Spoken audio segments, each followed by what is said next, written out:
Imagine a world without Super Mario, The Legend of Zelda, or the Nintendo Switch. Hard to picture, right? Nintendo has shaped the gaming industry for over a century, crafting some of the most beloved franchises and pioneering innovations that have changed how we play. But this success didn't come without challenges.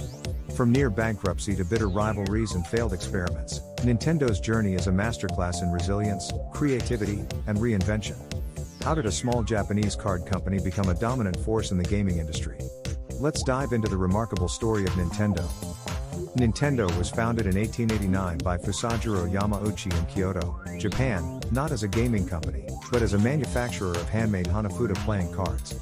For decades, the company thrived in the playing card business, even partnering with Disney in the 1950s to produce themed cards.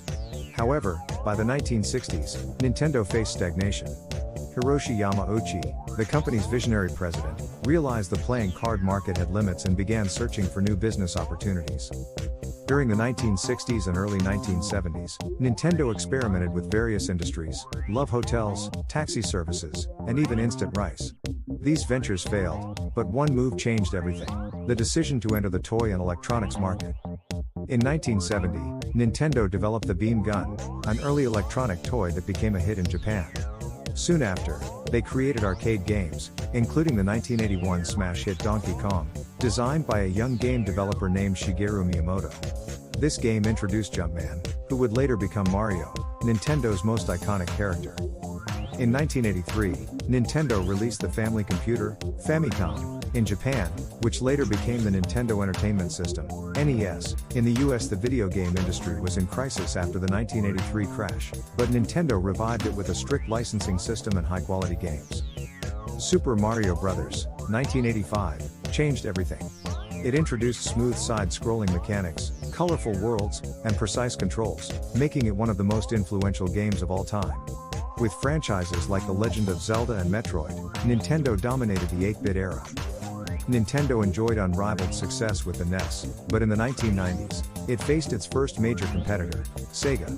The Sega Genesis, marketed as the cooler alternative with Sonic the Hedgehog, directly challenged Nintendo's Super Nintendo Entertainment System, SNES. This era saw the birth of legendary games like Super Mario World, The Legend of Zelda, A Link to the Past, and Donkey Kong Country.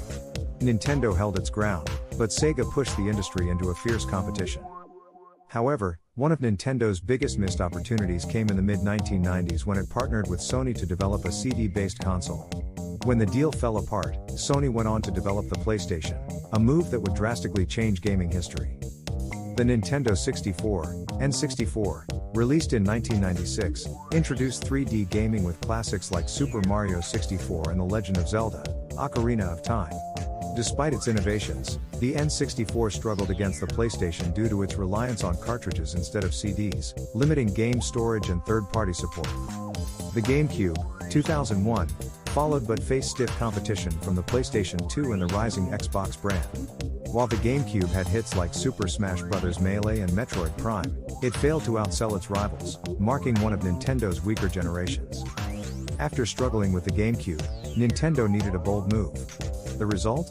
The Nintendo Wii, 2006. Instead of chasing raw power, Nintendo introduced motion controls, making gaming accessible to everyone. Wii Sports became a cultural phenomenon, and the console sold over 100 million units. Despite this success, Nintendo faced another challenge: the rapid rise of HD gaming. The PlayStation 3 and Xbox 360 offered superior graphics and online capabilities, making the Wii feel outdated by the end of its cycle. Nintendo's next console, the Wii U, 2012, was a disaster. Poor marketing, a confusing name, and lack of third-party support led to abysmal sales. By 2016, Nintendo was in trouble, with declining revenues and uncertainty about its future. However, one bright spot emerged during this period: Nintendo's shift toward mobile gaming. Games like Pokémon Go, developed by Niantic with Nintendo's support, and Super Mario Run helped keep the brand relevant. In 2017, Nintendo bounced back in spectacular fashion with the Nintendo Switch. Combining home console and handheld gaming, the Switch became a runaway success, thanks to must-have titles like The Legend of Zelda, Breath of the Wild, Super Mario Odyssey, and Animal Crossing: New Horizons. By 2023, the Switch had sold over 130 million units, making it one of the best-selling consoles ever. Nintendo had once again proven its ability to adapt and innovate. As gaming evolves, Nintendo faces new challenges. Cloud gaming and subscriptions. Rivals like Microsoft and Sony are pushing game streaming, but Nintendo has yet to make major moves in this space. The next console.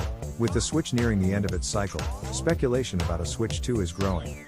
Expanding franchises. Nintendo continues to explore films, theme parks, Super Nintendo World, and mobile games. Nintendo's unique strength lies in its ability to innovate while maintaining a strong connection with its fans. While the industry moves toward realism and power, Nintendo thrives on creativity and nostalgia. From a small playing card company to a global gaming powerhouse, Nintendo's journey is one of constant reinvention. It has survived market crashes, fierce competition, and its own failures, emerging stronger every time. With iconic characters, groundbreaking consoles, and an unwavering commitment to fun, Nintendo's legacy is cemented in gaming history. As the gaming world evolves, one thing is certain: Nintendo will continue to surprise us. The question is, what magic will they create next?